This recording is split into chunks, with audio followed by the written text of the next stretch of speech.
Hello and welcome to part three of Marketing with TikTok. And we are on one of the more fun, well, I say more fun, but it's kind of nerdy to say that because this is what I do. But we're talking about remix culture now, really how TikTok stands apart from the other platforms. So, what this means is that on TikTok, you see trending content is more shareable, really more kind of like begging to be shared more than ever before. Um, this is again, this is kind of this is not a bug. It is an actual function. And the point of all of this is if I put something up on TikTok and I want to go viral, yeah, my whole video might go viral, but maybe just the audio goes viral, or maybe the actions that happen in the video, those go viral instead. Different elements of a video can be shared and remixed. And TikTok is the platform that really started that because of the different options that were available. And we'll talk about those in a minute. But really, anything can really go viral. Um, the interesting thing I want to talk about on this last point is other TikTok videos. So, you've probably seen these, but video effects are really where TikTok stands alone as something unique. In particular, you have duets and you have stitches, where a stitch, or I should start with a duet. A duet is when you can you can publish a video that of you reacting to another video or engaging with it, talking to it, whatever, but that video has already been published. So one of the more famous ones, there's a guy named, well, his account is Chef Reactions. He is I guess he's a former chef now because he's a full-time creator. And he is this monotone, just salt of the earth guy who just watches amateur cooks making food and tells them how horrible it is. And then at the end, he always gives them a low score out of 10, but then says he would try it. That is a classic duet. A stitch, on the other hand, is where you take another video and you append your video to it.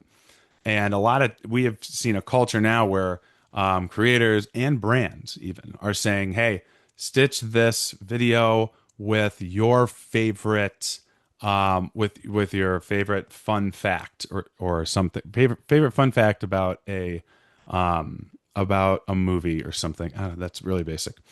But the idea is that with a stitch, you are it's essentially like a comment, except it's in video form, and you are using a trending clip to share something unique and authentic and personal, usually. For me, I have found both of these to be pretty incredible because they allow accounts to go viral without really having done anything crazy.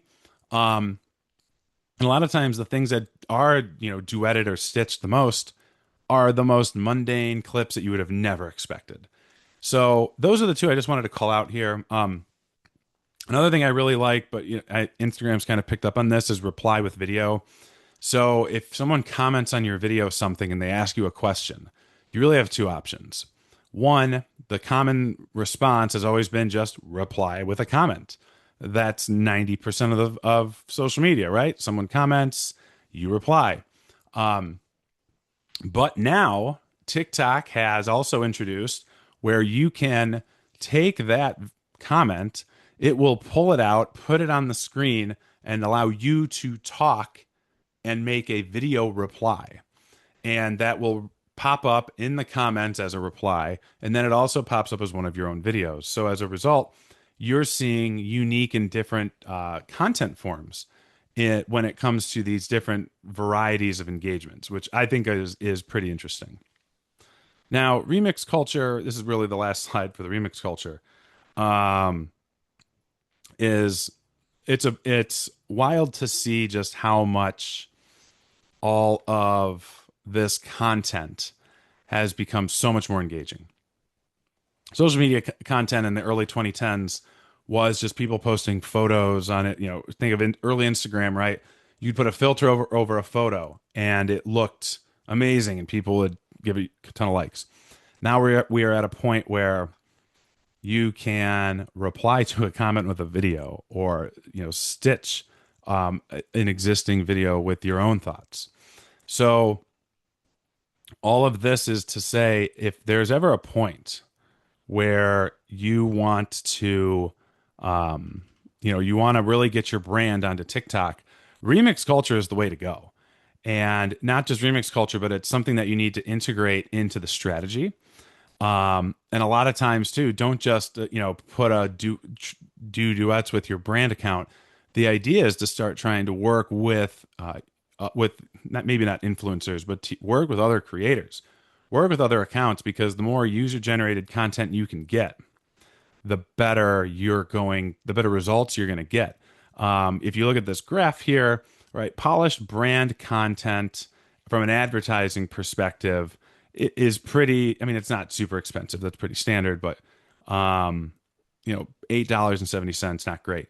But the more user generated content you can drive, content that's not your own, that is much cheaper. It only costs $3.20. And the reason I bring advertising into this is because this is the best stat I could find to show the stark difference between how impactful and authentic and how much more engagement can occur with a user generated content campaign over just your traditional polished brand content. Because, hey, look at the last number. 79% of TikTok users say it's user generated content that influences them more than anything else. So, I mean, that was a pretty short section. Social commerce, a little bit longer. I'm going to save that for its own video, and that will be the last one here in this series. So, if you do have any examples from TikTok or from anywhere else that really exemplifies remix culture, I would love to see it. Please share it with me. However, you want to reach me, and I would love to see it.